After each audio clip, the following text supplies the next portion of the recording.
the truth.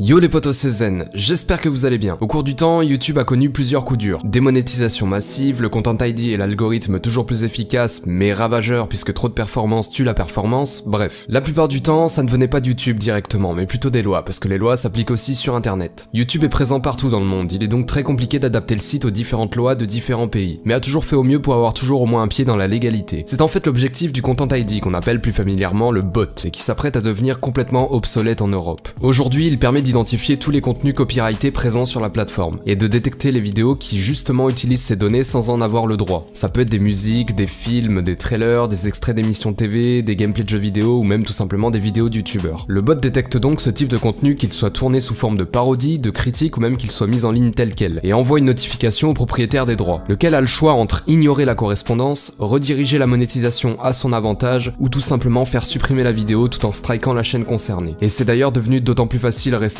parce qu'avec la nouvelle version de YouTube Studio, n'importe quelle chaîne ayant plus de 100 000 abonnés peut consulter directement dans son tableau de bord qui utilise son contenu et dans quelles limites. Dans le cas où la vidéo est strikée, le youtubeur ayant utilisé le contenu copyrighté dispose ensuite de quelques jours pour contester la décision de l'ayant droit, lequel a une nouvelle fois le choix entre accepter et refuser cette contestation. Si les deux parties n'arrivent pas à se mettre d'accord, si le youtubeur n'accepte pas le strike ou si l'ayant droit n'accepte pas de retirer son strike, ça peut aller beaucoup plus loin, en fait devant la justice. À aucun moment YouTube n'intervient dans le litige, il fait juste la poucave en avertissant et laisse les deux parties se démerder. Ça n'empêche pas les abus, mais au moins les titulaires des droits ont le plein pouvoir sur leur contenu et peuvent le protéger légitimement. Mais c'est là qu'intervient l'article 13.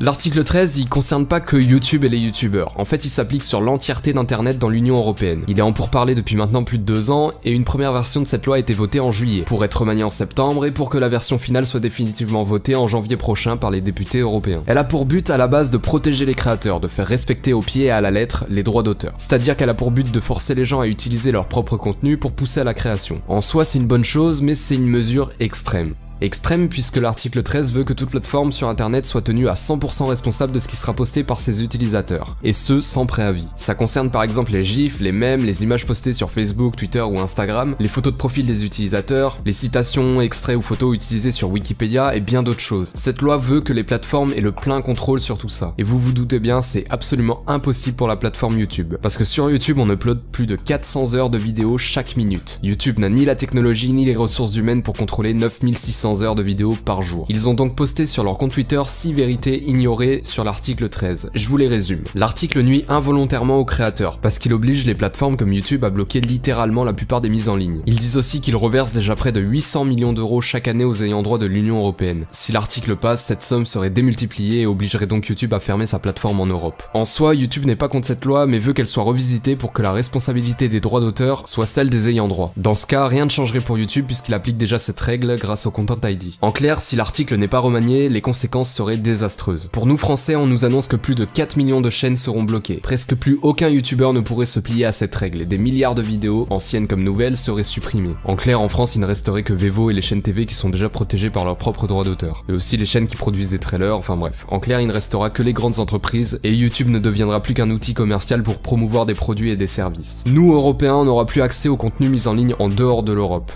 Ce qui veut dire que les youtubeurs en Amérique par exemple perdraient une grosse partie de leur audience. C'est pourquoi de leur côté ils en parlent énormément, et peut-être même plus que nous. C'est le problème que j'ai constaté. En France, personne n'en parle. Il y a eu qu'une petite poignée de vidéos à ce sujet et quelques tweets, et pourtant aujourd'hui il nous reste moins de 2 mois pour faire entendre notre désapprobation au Parlement européen. La PDG de YouTube s'est déjà entretenue avec des responsables du Parlement européen, l'Italie s'est déjà prononcée et a déjà demandé la modification de l'article, mais ça ne suffit pas. Pour augmenter nos chances de faire modifier l'article avant le vote de janvier, dans un premier temps je vais vous demander d'aller signer la pétition que je vous mets en description. On est tous concernés, viewers comme youtubeurs. Allez-y, ça se fait en 2 clics. Il y a déjà presque 2 millions de signatures, ça peut jouer. Ensuite, YouTube a créé une page dans laquelle il nous demande de parler de tout ça sur les réseaux sociaux avec le hashtag SaveYouInternet. Il nous demande aussi d'en faire des vidéos YouTube pour le faire savoir à un maximum de personnes. C'est un sujet bien trop ignoré. Je vous autorise exceptionnellement à réuploader cette vidéo si vous en avez l'envie. C'est une cause importante pour nous tous. Ne la prenez pas à la légère. Je vous mets en description aussi le peu de youtubeurs qui en ont parlé et certains l'expliquent bien mieux que moi. Certains donnent même des solutions, n'hésitez pas à checker ça. En tout cas pour ma part, je reviens très bientôt. En attendant, je vous dis à la prochaine, c'était Zen,